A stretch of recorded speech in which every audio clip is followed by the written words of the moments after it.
Why I'm excited for Liza P, and also you should be too. Lots of replayability. Number one. In the demo, at the start there's three combat styles to choose from. There's cricket, bastard, and sweeper. In my experience, cricket is bad. Bastard is holy moly is that good, and sweeper is big. Each weapon has a handle and a blade. As you can see, there's a blade and a handle on each way, and you can, switch just the blade and keep the handle the same.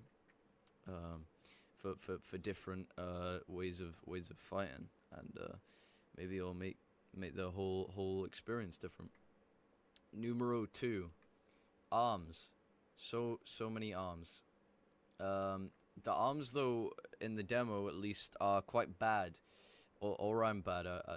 Who knows? What do the arms even do? They add more replayability, just like the weapons, because you can use different ones. Stupid question, by the way. Legion is a resource that measures. You use Legion to use your arm. You can punch things with one of the arm. Well, the left arm is steel. You can definitely punch things with. But also the grapple. There's a grapple arm, and I mean it's quite bad. It doesn't really do anything in the demo, unless again I'm just not using it correctly. But it's quite bad. But maybe in future they might do something. Number 3, the areas. You start in a train station. It's easy, the enemies, until a police guy. But he's an easy police guy, so after you learn how he works, you should be fine. The train station lets you learn the mechanics and look at cool architecture. This is the police guy right here. The very nice. Then you see Krat once you leave the train station. It's nice and rainy, easy enemies and lore in that environment, and it's pretty. Then the circus. The circus has a cool boss, awesome creepy scenery, because everyone's scared of clowns and circuses. There's a little vendor man, and I like the colors. Hotel Krat. It's got so much cool stuff inside. There's so many NPCs. It's cool because you have to lie for the first time to get inside. It's one of the only safe places on the map in the demo. You can upgrade your gear there. You can fast travel to and from it. And there's nice, comforting music, which I like. But also, woman. This is where you meet Sophia, and therefore it's awesome. She is cool, and I'm her #1 fan. Enough said. Number 3, the bosses. Obviously, the bosses are very cool.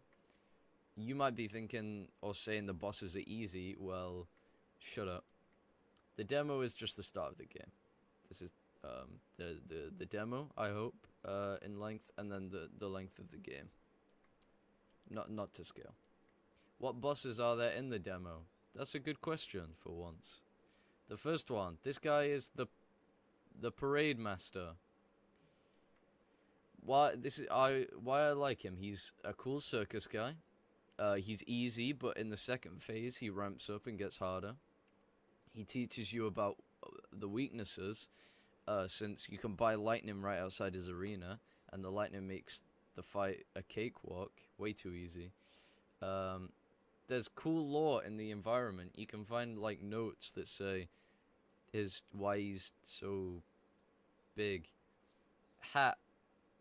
He wears a hat, and then in his second phase he hits you with the hat. And it's an easy fight to master. It's quite easy to learn all of his attacks and then no-hit him, and that makes me feel good. Next boss, Mad Donkey. You might be thinking he's just a guy, but nope, he's so much more. First of all, the drip. Second of all, he's a small boss, which means you can learn and are rewarded for backstabs. Third of all, though, it makes you want to die because getting the backstabs consistently is finicky at best, and he can 180 hit you with his big sword. Possibly a weapon. Maybe in the real game we'll be able to get his weapon that he uses. Next, the Scrapped Watchman. The Scrapped Watchman. Why I like him. He has a cool design. He has an awesome intro cinematic when you first go into his arena. Subscribe. He's a muscle memory fight, so you can fight him. The more you fight him, the better you'll get, almost definitely. When you learn the timings and things. The second phase rewards keeping calm, because it's basically just the first phase on crack. There's electric now, but it's all the same attacks, so as long as you don't lose your calm, if you can do phase 1, you can do phase 2. But it's scarier in phase 2. Epic. Why should you be excited? The demo is already good, so let's look at the future. Things that I think might be in the game, I hope. More weapons, so more replayability and combinations of handles and blades. More cool areas and bosses to explore and fight, respectively. Because who doesn't like content? Subscribe. Epic NPCs to interact with, like the vendor guy in the two places and the hotel people. Side quests like the window woman, which I didn't really talk about. There's a big upgrade tree also in the game. Part 2 question mark. Maybe I could talk about the window woman side quest and the upgrade trees and the hotel NPCs that I didn't talk about here because subscribe.